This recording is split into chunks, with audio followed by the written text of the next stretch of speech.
De este y otras cosas vamos a hablar con Luis Campos, miembro del Observatorio del Derecho Social de la CTA Autónoma. Buen día, Luis, aquí Rocío y Nacho, ¿cómo estás? Hola, Rocío, Nacho, ¿cómo están ustedes?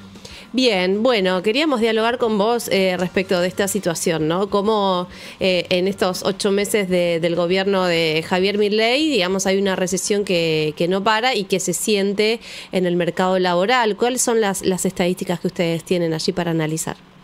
Sí, lo que se dio a conocer ayer es el informe del segundo trimestre del mercado de fuerza de trabajo. Y lo que marca es, un crecimiento de la desocupación respecto de un año atrás. Sí.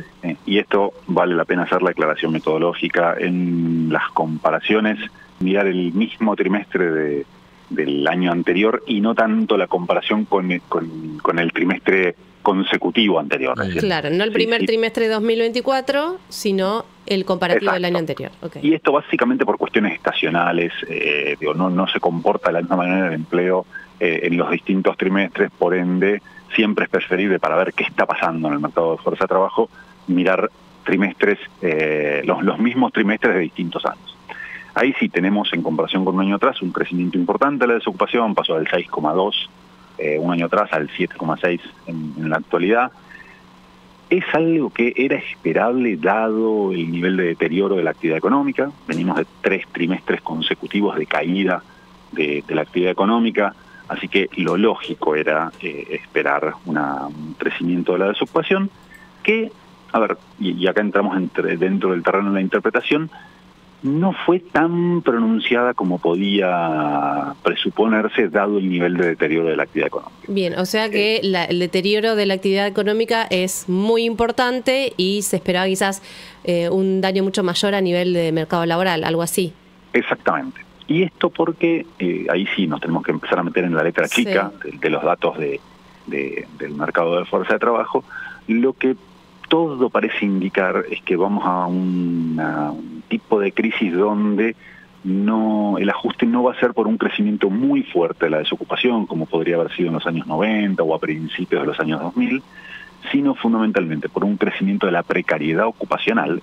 En este segundo trimestre creció bastante fuerte el empleo por cuenta propia, es decir, y esto hace que la desocupación no sea tan elevada. Los trabajadores y las trabajadoras salen a hacer lo que pueden para tener algún tipo de ingresos. Esto se refleja en un crecimiento del empleo por cuenta propia, que es un empleo de baja calidad, con pocos derechos, en general con ingresos inferiores.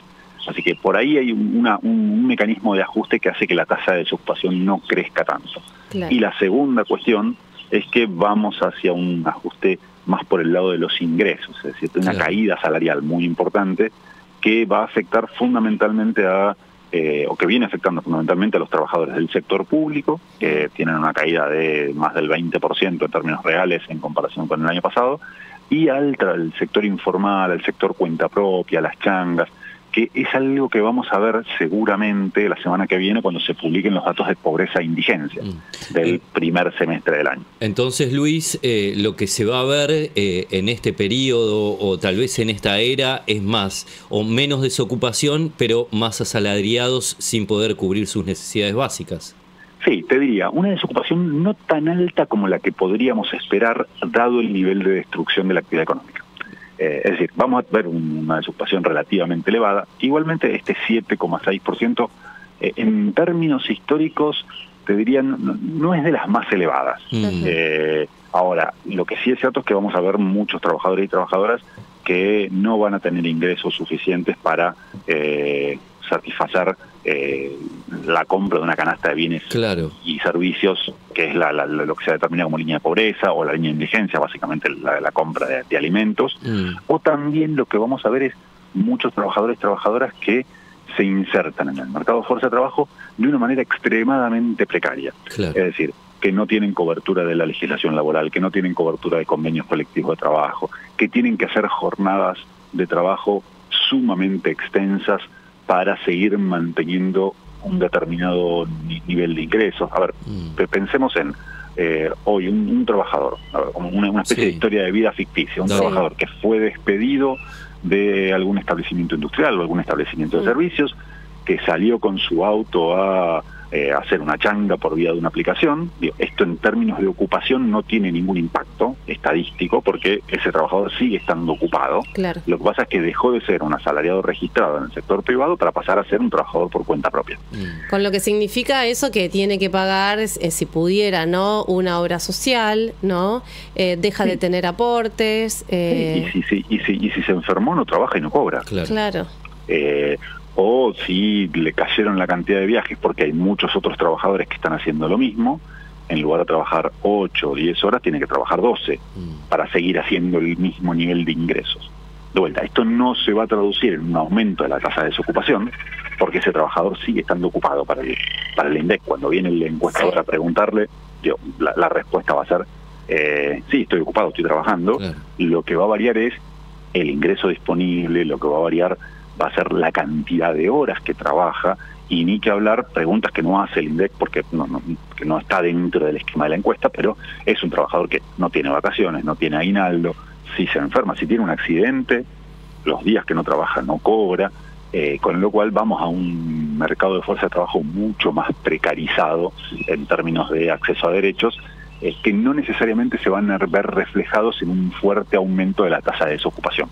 Claro. Aun cuando, insisto, el salto del 6,2% por ciento de desocupación un año atrás al 7,6% en la actualidad es un salto relevante. Bien.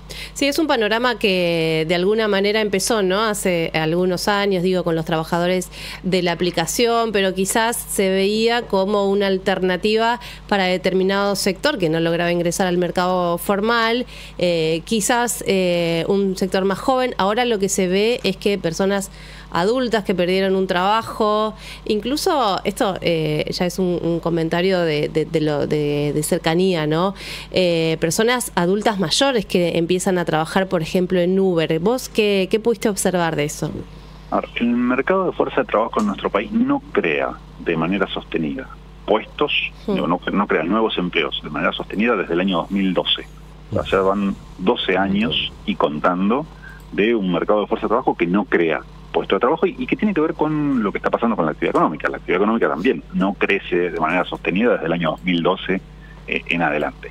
Entonces, en ese contexto, yo no creo que haya que enojarse con las aplicaciones, ni tampoco claro, son un sí, enemigo. Pero sí vislumbrar cómo es el panorama del mercado laboral hoy, ¿no? Lo que están generando esas aplicaciones son alternativas de subsistencia para trabajadores y trabajadoras que no encuentran otra forma de inserción en el mercado de fuerza de trabajo y que la necesitan porque si no, no comen.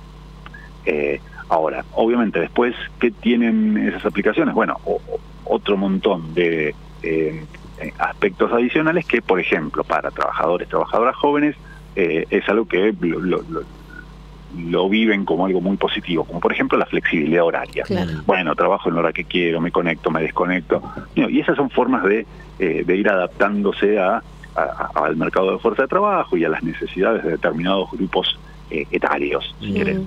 Ahora, lo cierto es que en términos del comportamiento agregado, terminan funcionando como una especie de refugio frente a la imposibilidad que tiene el sector formal de crear de manera sostenida puestos de trabajo, y esto hace que algo que podemos llegar a ver en el futuro cercano es que hasta esos mercados también se empiecen a saturar, porque si no se crean puestos de trabajo formales, si no hay otra forma, y muchos trabajadores, muchas trabajadoras deciden ir hacia esos sectores porque están al alcance del celular, bueno, lo que va a pasar es que va a haber muchos más repartidores, va a haber muchos más choferes, y esto va a hacer que la cantidad de viajes disponibles para cada uno sea menor. Claro. Entonces tengan que trabajar más horas para seguir sosteniendo su nivel de ingresos. Con lo cual también para ese sector se va a precarizar el ingreso o las condiciones laborales, porque por ejemplo van a tener que pedalear más horas para poder hacer el mismo ingreso, van a tener que estar más horas arriba del auto para hacer el mismo ingreso, van a tener que salir a comprar y vender más ropa en alguna feria o a través de alguna plataforma para tener el mismo nivel de ingreso, e incluso en algún caso va a dejar de alcanzarlas. E insisto, cuando la semana que viene conozcamos los datos de pobreza e indigencia, me parece que van a permitir hacer una especie de cuadro completo de la situación, no solo ocupación, sino también ingresos, que es un combo realmente bastante complicado, al menos hasta ahora.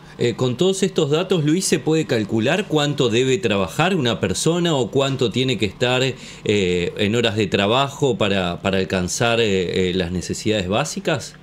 A ver, eso depende mucho de cada sector, depende mucho de la composición de cada grupo familiar, digo, no hay una cuenta lineal para hacer eso. Claro. Sí es cierto que cuando, de vuelta, yo, a ver, no quiero adelantar datos que no tengo para la semana que viene, pero todas las mediciones indican que vamos a niveles de pobreza superiores al 50%, lo cual es muy, muy alarmante, y en el caso de la indigencia va a estar, todo parece indicar, bastante por arriba del 20%, es decir, una de cada 5 personas en nuestro país viviendo en hogares que no pueden comprar los alimentos básicos para reproducir sus necesidades biológicas. Digo, eso es lo que va a decir el INDEC la semana que viene. Y más de la mitad de la población viviendo en hogares que no tienen ingresos para comprar alimentos y bienes y servicios que son considerados esenciales para vivir, digo, pagar la luz, poder tomarse un colectivo, poder ir a la escuela, digo, es de ese tipo de bienes y servicios estamos hablando. Bueno, los datos que va a dar a conocer el INDEC la semana que viene van a ir por esa línea, y de vuelta me parece que sirven para complementar esto que se difundió ayer en materia de ocupación. Luis, el domingo Milei presentó en el Congreso el proyecto de presupuesto 2025, ¿no? Hay una ratificación ahí de estas políticas que se están implementando. ¿Vos qué vislumbrás para lo que queda de este año y para lo que sigue, ¿no? en la gestión de Javier Milei? Yo lo primero que les diría es que no sé si nos hacemos un favor asumiendo que este deterioro que estamos viendo en materia laboral y en materia de ingresos es producto de las políticas de Javier Milei. En todo caso, yo creo que las políticas de Javier Milei son consecuencia de un deterioro que empezó mucho antes. Y me parece que eso es importante, porque si no el problema parece que lo único que hay que hacer es pelear contra las políticas de Javier Milei, sin entender que en muchos casos tal vez sean la consecuencia de un proceso que empezó mucho antes. Ahora, lo cierto es que la elección del gobierno nacional actual fue descargar todas las consecuencias del ajuste sobre las espaldas de los trabajadores y las trabajadoras. Sin ningún tipo de medida compensatoria, sin ningún tipo de medida que proteja de vuelta las condiciones de vida de los sectores más vulnerables. Y ahí sí hay una decisión de política de este gobierno que me parece que el dato más palpable lo vamos a tener la semana que viene cuando veamos los niveles de pobreza e indigencia. Y la segunda cuestión es que, y acá sí hay un tema 100% atribuible al gobierno nacional, parecen creer ciegamente en que si se liberan las fuerzas del mercado, todos los problemas sociales, de ingresos, de empleo, se van a solucionar como por arte de magia. Y esto no va a ser así. Esto nunca fue así en ningún lugar del mundo. La experiencia de nuestro país en los años 90 nos lo muestra muy, muy a flor de piel. Seguir pensando que con un retiro absoluto del Estado y dejando que el mercado regule absolutamente todo, esto va a implicar un crecimiento del empleo, va a implicar un crecimiento de los salarios, definitivamente no va a ser así. No va a haber mecanismo de ajuste y posiblemente entremos en una especie de espiral hacia la baja que en el mejor de los casos, tal vez no empeore mucho la situación actual. Pero definitivamente no la va a mejorar. Entonces, en ese sentido sí me parece que hay un problema serio en la concepción del gobierno nacional, que lo que se vio el domingo en el Congreso no es ni más ni menos que la convalidación de ese rumbo. Así es. Bueno, Luis, muchas gracias por pensar con nosotros, por ayudarnos a reflexionar sobre esta situación, y será hasta la próxima. Vale, gracias a ustedes por el llamado. Gracias.